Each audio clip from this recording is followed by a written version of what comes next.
예. 어쩜 이사 요즘 이제 그 학문 분야 하나 중에 이제 우리 역사학이라든지 이렇게 구술사라는 게 굉장히 또 다른 시각이 좀 많이 이제 조명되고 있습니다.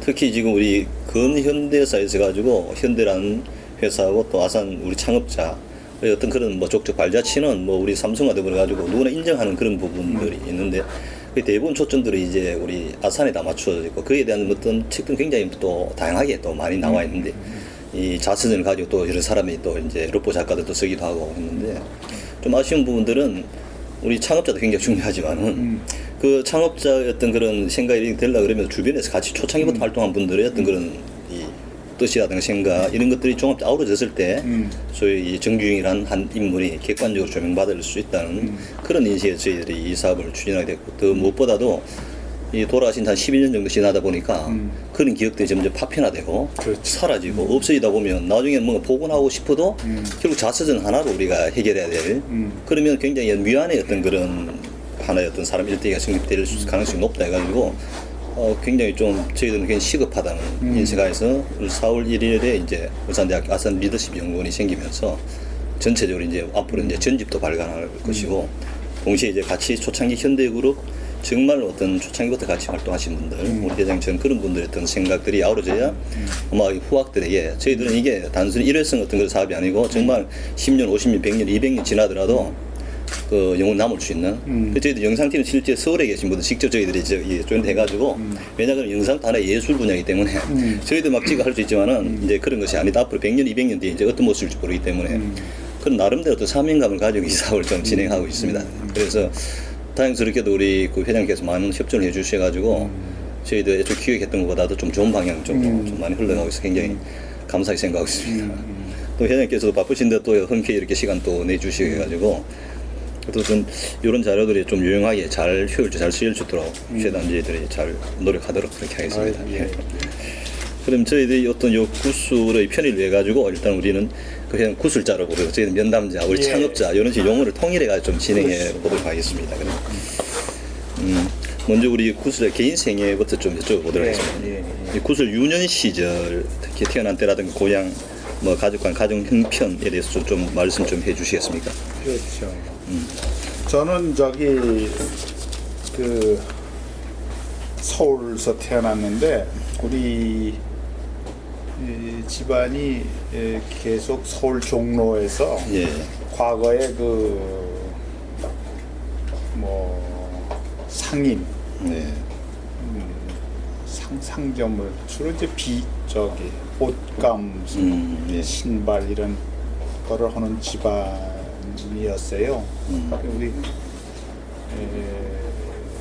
이제 할아버지 때가 네 분 형제가 있는데 전부분 예. 이제 그 상점을 하나씩 가지고 우리 제일 큰 집은 이제 서울 관철동 아주 서울 중심지죠. 예. 거기가 이제 우리 큰 할아버지 집이고 그다음에 이제 분가를 해서 각각 그 이제 분가를 해서 생활을 하는데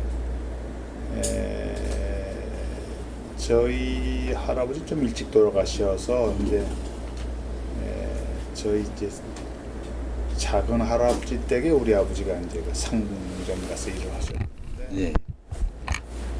그때가 뭐 한창 그 제가 태어날 때가 1940년인데 그 바로 전해에 이제 2차 대전이 이제 발발하고 예.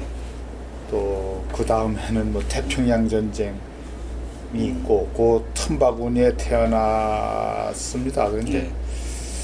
그리고 이제 그 다음에 뭐 태평양 전쟁이 되니까 국내에 그 여러 가지 그 물자가 이제 배급 제도로 전환되면서 예. 그 말씀은 도소매 사업이 좀 상당히 그 위축이 됐죠. 예. 그런 환경에서 이제 그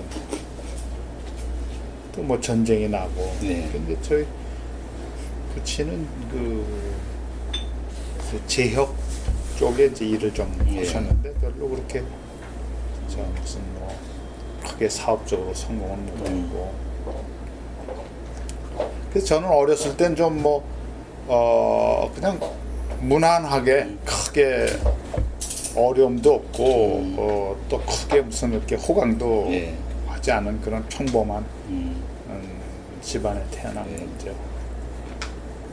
대부분 구술자의 어떤 그런 연배쯤 되면 대부분 유교라는 어떤 그런 크나큰 격등을 겪으면서 혹시 뭐 서울에 계셨기 때문에 좀 힘들지는 않았습니까?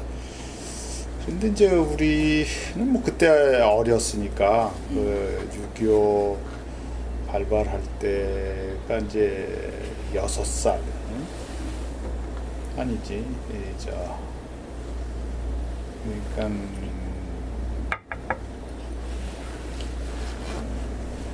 제가 국민학교 4학년? 예, 4학년 때인데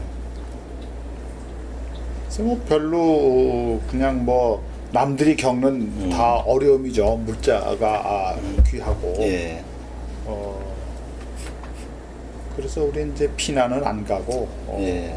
있다가 이제 일사후퇴 때는 이제 피난을 가고 이제 그 9.28 뭐 수복할 때 그 서울 폭격을 하면서 이제 우리 마을에 이제 우리 집이 이제 그때는 저 창신동에 예. 있었는데 그 지역 주변이 폭격을 많이 받아서 사람들이 많이 죽고 또 예. 다치고 하는 걸 봤고 또 우리 부친도 또 이렇게 화상도 좀 있고 그런 상태로 있다가 이제 피난을 가게 됐죠. 예. 그 피난 가서 이제 뭐 곧 한국에 오려니 하고 제가 학교를 좀 안 다녔어요. 예. 한 2년 동안 놀다가 이제 시골 학교에 들어가서 그때 5학년으로 들어가 가지고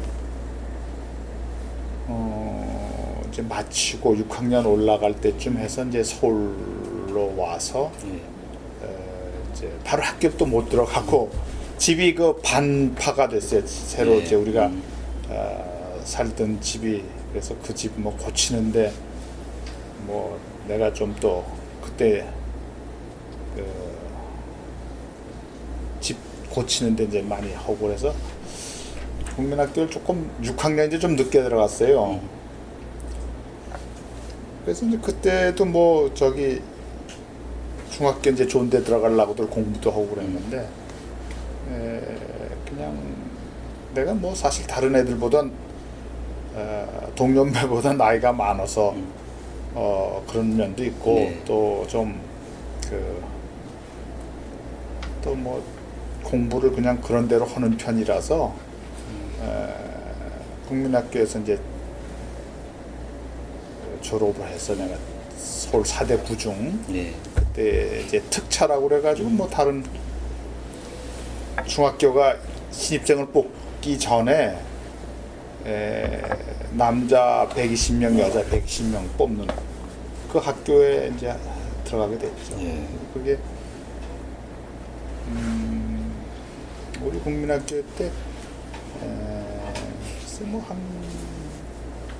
7, 8명이 갔는데 나 혼자 되고 그래서 이제 거기 중학교 들어가서 이제 뭐 잘 다니게 됐죠. 예. 그 형제 관계는 어떻게 되죠 지금? 저는 이제 우리 아들 셋, 딸 셋 중에서 제가 장남입니다. 예. 자녀는 지금 자녀는 어떻게 되죠? 이제 아들만 둘, 다 이제 출가했죠. 예. 그럼 혹시 그 학창 시절에 뭐 고등학교나 대학교 때 기억 남는 일은 좀 내 인생에 좀 이런 것들 영향을 좀 받았다는 그런 기억 남는 일 있습니까?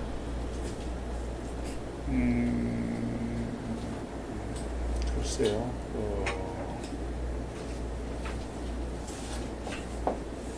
학창 내가 중학교 때 이제 나이가 많으니까 예. 몸집이 좀 다른 애들보다 크고 예. 또 좀 눈에 띄어서 그런지 그 럭비 부에서 이제 스카우트돼서 일을 이제 운동을 하게 됐어요. 예.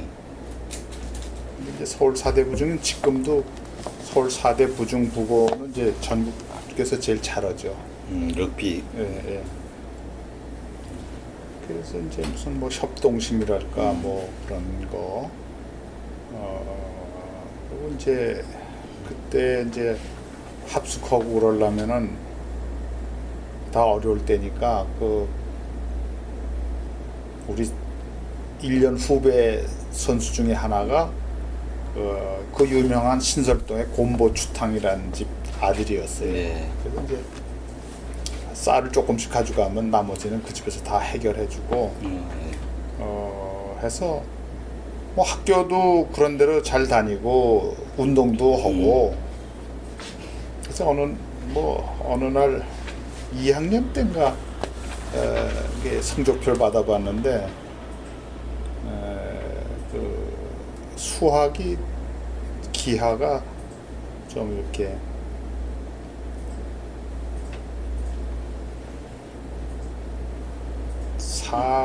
300점 만점인데 100몇 점이 나왔어요. 그러니까 한 100점이 이렇게 좀 덜 계산한 거야. 그래서 나가 선생님한테 담당 선생님한테 얘기를 했더니 뭐 계산 착오라고 그래가지고 사실 그때 이제 그 제대로 채점을 했으면 제가 그 전 학년에서 좀 이렇게 뭐 1, 2등 하는 그런 건데 그것 때문에 빠졌어요. 그런데 이제 그 이후에 그때도 뭐가 있었냐면 간부 학생 훈련 하계 훈련 프로그램이 있었습니다. 그래서 이제 각 중학교에서 뭐 조금 이제 선발된 애들을 이제 갖다 저기 지금의 오산 고등학교 오산 중학교인가 오산 고등학교 이제 마다가 이제 이렇게 뭐 훈련도 시키고 그러는데 거기 이제 2명 뽑는데 내가 갔어요. 그러니까 그때부터 조금 뭐랄까 그 나이도 있고 운동도 하고 또 공부도 그런 대로 하니까 조금 이제 그 눈에 띄는 활동을 했다고 봐야 되겠죠. 예. 그리고 뭐 고등학교 때는 뭐 저도 이제 뭐 그 과외 활동이 이제 사대부가 좀 다른 데보다 많아요. 그래서 과외 활동을 많이 하고 그 중에 이제 제가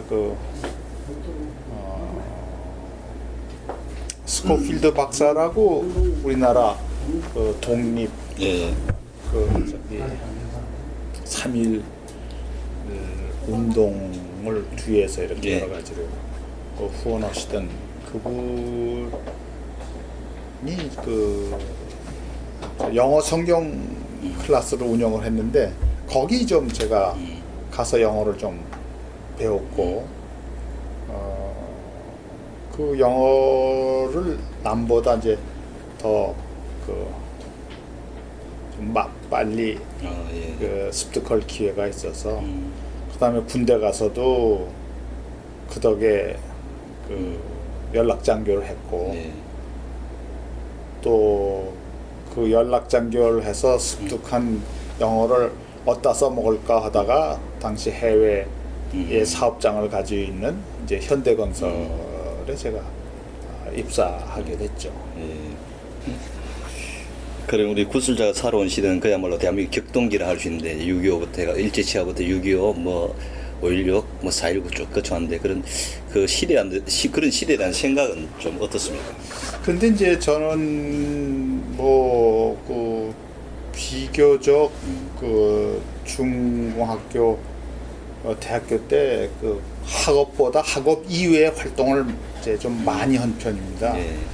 심지어는 고등학교 3학년 때 다른 학생들은 입학 준비에 뭐 여름 방학을 이제 다 보내는데 저는 그 여름 방학 때도 이제 거기 이제 우리 학교의 기독학생회라는 데가 있는데 거기 멤버로 또 농촌계몽 대학도 가고 또 대학교 들어와서도 여러 가지 다양한 이제 과외 활동을 하다 보니까 그런 무슨 정치적인 문제, 사회의 어떤 그런 그 부조리 이런 거에 대해서는 별로 이렇게 잘 모르고 또 뭐 부정적인 어떤 그런 거를 별로 못 가지고 있었어요. 실제 그 제가 1학년 들어갔을 때 이제 4.19가 났는데 그때는 결국 그거를 학생 운동이 그렇게 된 거는 그런 그 정치적인 그런 사회 그런 그 여러 가지 그 말하자면은 부조리랄까 이런 거에 좀 깊이 있는 관심을 갖고 하는 사람 그런 상급성의 주도하에서 이런 게 이루어진 거 아니냐. 특히 이제 저희 그가 다니던 상과대학은 이제 그 과거부터 그 사회주의 경제에 대한 뭐 젊은 사람들이 막 그런 면이 많죠. 예. 그래서 그런 그 전통이 있어서 그런지 그런 어떤 그 좀 정치적으로나 경제적으로나 어떤 그 변혁을 좀 그 주도하는 그런 그 학생들이 도처에 있어요. 예. 그래서 이제 그거는 그때는 몰랐는데 나중에 보니까 우리 상과대학에서도 뭐 신영복 씨를 비롯한 여러 그 말하자면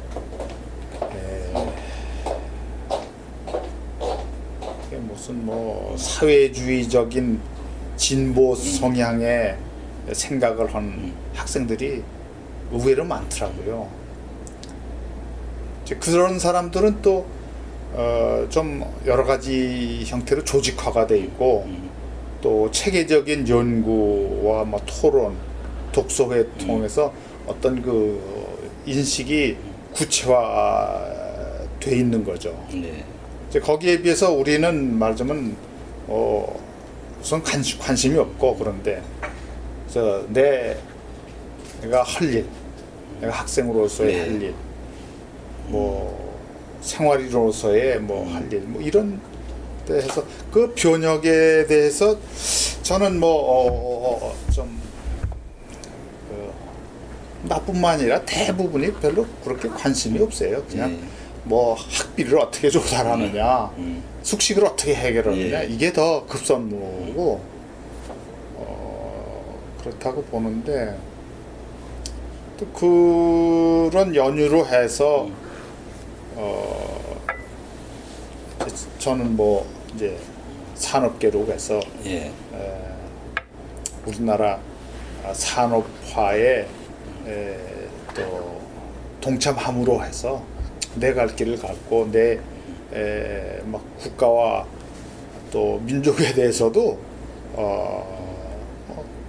어떤 사람은 무슨 그런 어떤 그 사상적인거나 또는 뭐 학술적인거나 이런 또 민주화 쪽에 노력을 한 사람이 있는가 하면 우리는 이제 그런 데하고는 전혀 좀 성격상으로도 그렇고 그래서 저는 뭐 원만하고 온건하고 그런 쪽의 생활을 학교 생활도 그렇게 했고 사회 생활도 그렇게 해왔습니다. 예. 그러면 우리 구술자의 이 가치관, 삶의 좌우명 같은 게 있다면 어떤 것이 있어요? 좌우명은 전 그렇게 그 우선 좀 성실하게 살자. 그럼 무슨 말을 내가 이렇게 써놓고 좌우명을 하는 게 아니라 생활 태도 자체가 저는 좀 성실하게 살자. 그리고 좀 중용을 좀 지키자. 이제 어느 쪽에 치우치지 않는다. 그렇게 해서 뭐가 되겠다는 게 아니고 그렇게 하는 것이 나도 편하고 또 주변도 다 주변하고의 관계도 원만하고 그냥 성실하게 하고 중용을 지키는 그런 생활 태도. 그러면 그 구수사께는 지금까지 뭐 꾸준히 하고 있는 취미 활동, 취미 생활 같은 게 있습니까? 취미는 뭐 책을 좀 즐기는 편이라 책을 좀 비교적 우리 또래에 비해서는 좀 많이 읽고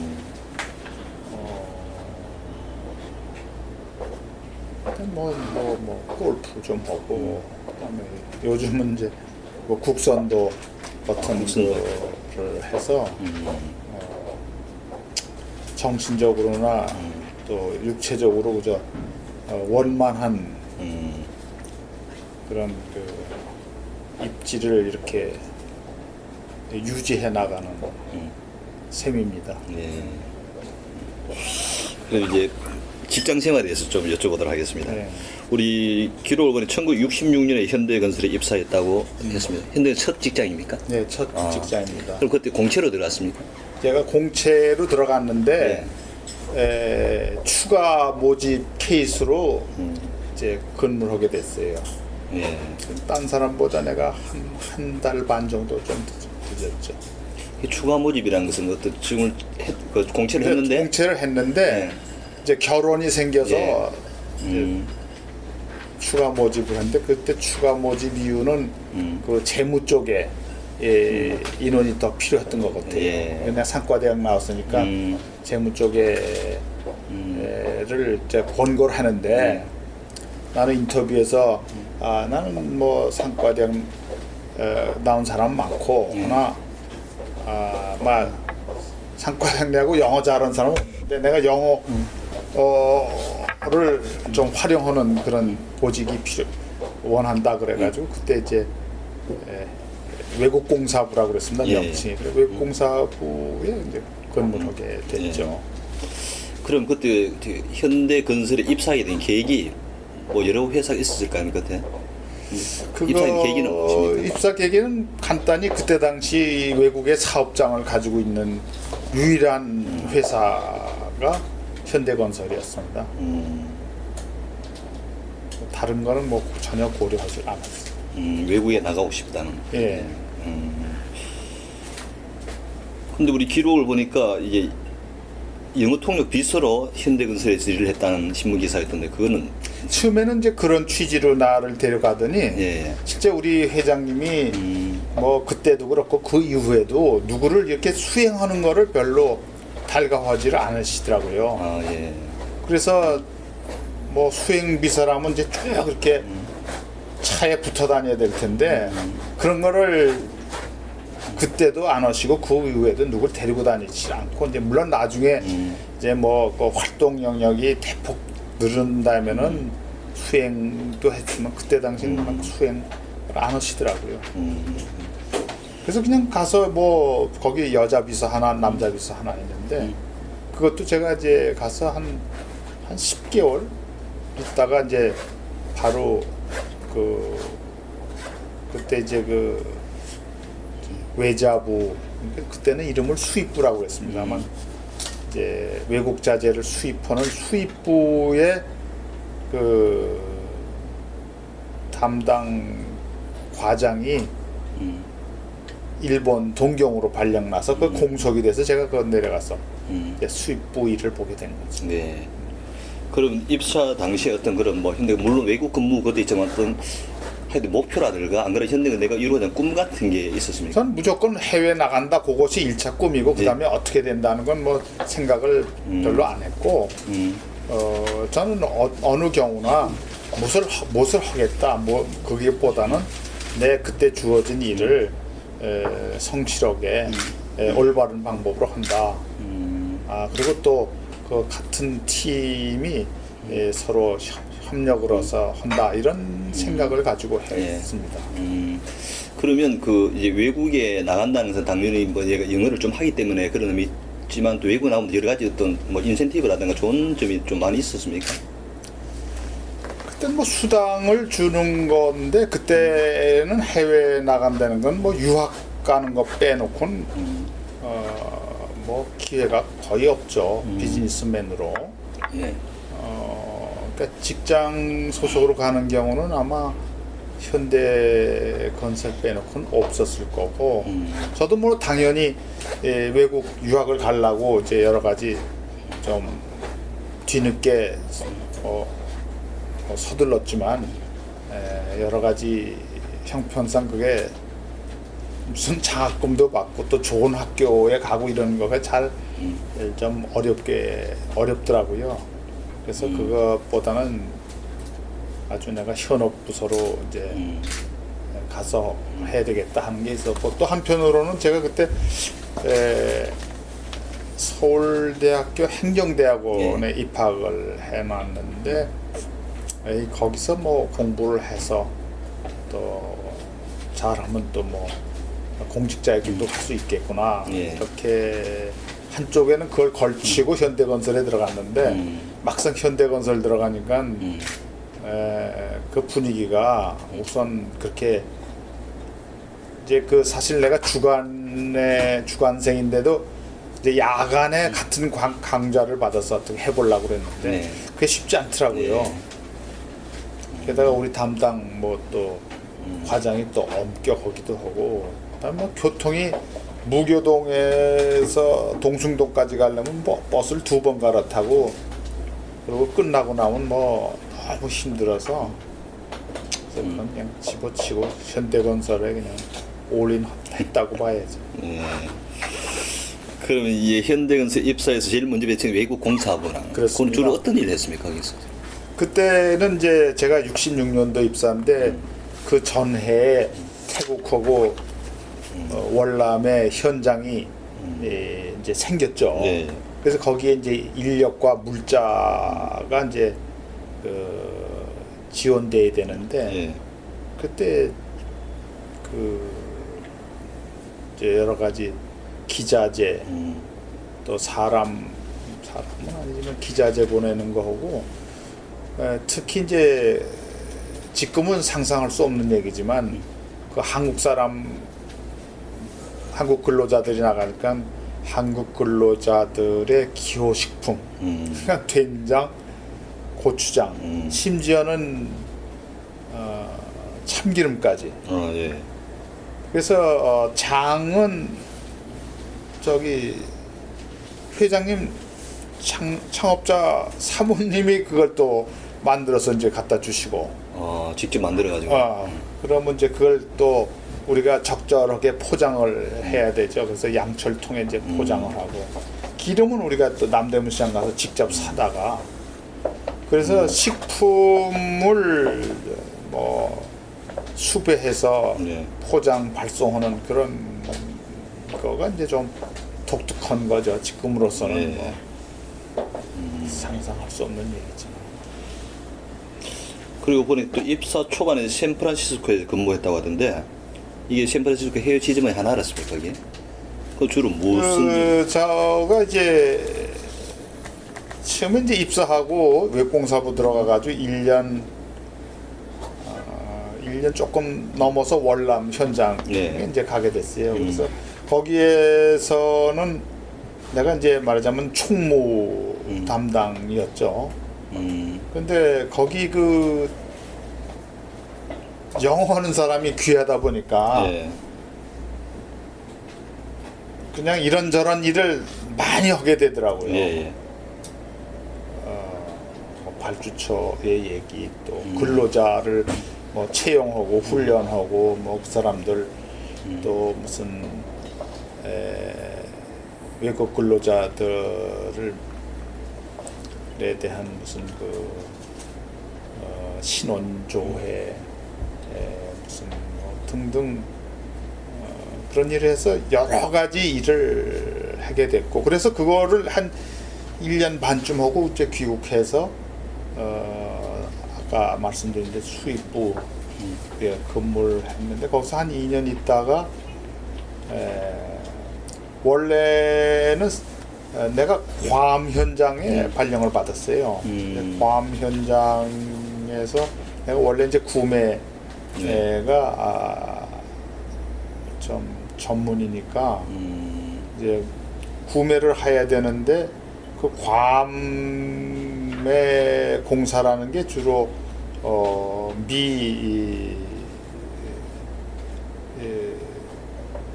미국 군 관련 시설, 네. 숙소 뭐 이런 건데 그 미국 연방 정부 예산으로 오는 공사에 필요한 기자재는 전부 미국산을 네. 쓰게 이렇게 그렇게 그때 무슨 정책이 그렇게 됐어요. 그 바이 아메리칸 폴리시라고 해가지고 그래서 이제 그 물건을 이제 조달하려면 그때 이제 샌프란시스코가 지점이 있었고 지점장도 있었는데 저는 이제 구매 요원으로 처음에 이제 그 필요한 물자 리스트와 도면을 그 괌 현장에서 받아가지고 그 자료 구매 목록 참고 도면 이런 걸 이제 직접 가지고 샌프란시스코 가서 이제 거기에 필요한 그 개별 프로젝트에 필요한 외자재를 다 사고 그것이 대강 끝나면 또 다시 와서 다음 프로젝트를 하고 그랬는데 한 두 번 그렇게 하다가 나중에 그냥 아주 거기에 상주하면서 하게 됐습니다. 예. 그래서 거기서 근본적으로 구매가 이제 구매 사무소라고 할 수가 있죠. 지점이라지만 예. 영업은 뭐 그때는 영업이랄 건 없고 그러니까 어떤 월남이 이제 먼저다 그래. 그 그렇죠. 이후에 제가 순서를 좀 바뀐 것 같습니다. 그럼 돌아와서 그럼 1967년도에 이제 월남 캄난 주택공사 현장에 참여했다고 이렇게 예. 기록에 나와 있습니다. 그때는 주로 어떤 일을 하셨죠? 거기서 아까 말씀드린 그런 위주로 그런 총무, 뭐 예. 저 일반 관리, 총무 그러니까 거기 그 한국 근로자 예. 또 월남 근로자 뭐 합쳐서 수백 명 있으니까 그 사람들의 숙식, 의식주에 관련된 거 또 그런 특히 한국 근로자들의 를 이제 뭐 이제 받고 또 보내고 하는 거 그리고 이제 여기 또 좀 나옵니다만 그때 초창기에는 그 전화 예. 통신이 아주 그 없는 거죠. 현장을 새로 시작하니까. 예. 근데 우리가 하는 사업 자체가 미국 국무성 산하 일이기 때문에 그 전화 통신을 하려면은 그 미군 기지에 예. 이제 저녁 먹고 가서 이렇게 불 켜 있는 사무실 있으면 들어가서 뭐 이러고 저러고 자기 소개를 하고 전화 좀 합시다. 그럼 그 전화를 하게 해주더라고요. 그래서 그때 뭐 전화뿐만 아니라 모든 통신, 또 물자, 또 무슨 뭐 식품 조달 이런 거가 이제 현장에서 상당히 중요한데 그거가 이 미군 뭐 부대의 협조를 많이 받은 거죠. 네. 그래서 뭐 통신이고 또 무슨 그 여행이고 이 덕을 많이 받습니다. 네. 우리 우리 구석에 펴내놨던 그런 책을 보니까 월남에서 굉장히 경험을 많이 하는데 그 에피소드도 많고 특히 뭐 제가 감있게 읽으면서 차를 잃어버렸는데 또 되찾아왔잖아요. 예. 사실 그때는 뭐 베트코인이라든가 그래도 가지기 쉽지 않아요. 않습니까? 그 이동하기가 근데 어려울 그거는 텐데. 지금 생각하면 그거 하면 안 되는 거죠. 그렇죠. 그건 하면 안 되는 근데 건데 어떻게 그 당시 그런 마음을 먹고 그때는 그렇게 복잡하게 생각이 안 되더라고요. 그러니까 이 전투와 전쟁은 젊은 사람이 해야 되겠더라고요.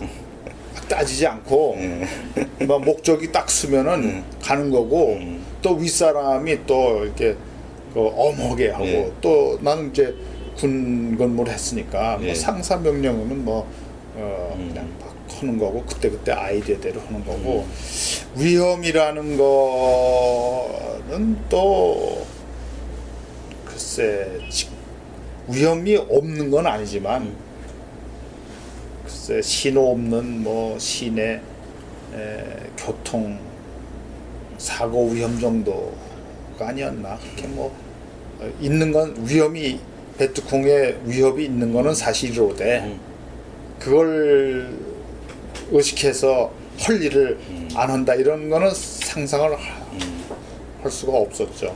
그 예를 들어 창업자에서 그 차를 꼭 찾아와야 된다. 뭐 이런 언지를 준 거는 아닌데. 아니지 뭐 그렇게 얘기까지는 안 하지만 뭐 우선 차가 없어진 거에 대해서 뭐 그때 차라는 건 큰 저기 그 재산 목록이니까 그 없어진 거에 대해서 책임감을 제가 느끼는 거죠. 그건 나중에 보니까 제가 관리하는 월남 직원의 소행이니까 또 제 직책도 그렇고 또 그 사람에 대한 책임도 그렇고 해서 그렇게 무슨 강요에 의해서 했다기보다는 상당히 좀 자발적이 겁도 나고 네. 또 내가 새로 근무지에 와서 이런 거 처리를 해야 되겠거니 해서 무난히 다 처리가 됐어요. 네. 이제 교육해가지고 비서실에 있다가 교육해서 이제 제가 복귀를 했죠. 외국공사부라는 데로. 네. 근데 거기 그게 이제 그 회장님과 같은 층에 있었는데 그 뭐 한 2달인가 있더니 글로 오라고 그래서 그때 전임 비서가 무슨 저기 배란간에 급히 고만둘 일이 있어서 급히 그냥 간 거거든요. 네. 그러면 비서실에서 뭐 영어 쓸 일도 없고 그러니까 영어 쓰는 대로 그냥 다시 외자부 같은 데서 이제 전부 외국에서 수입하니까 영어 쓰는 그게 좀 필요한 거죠.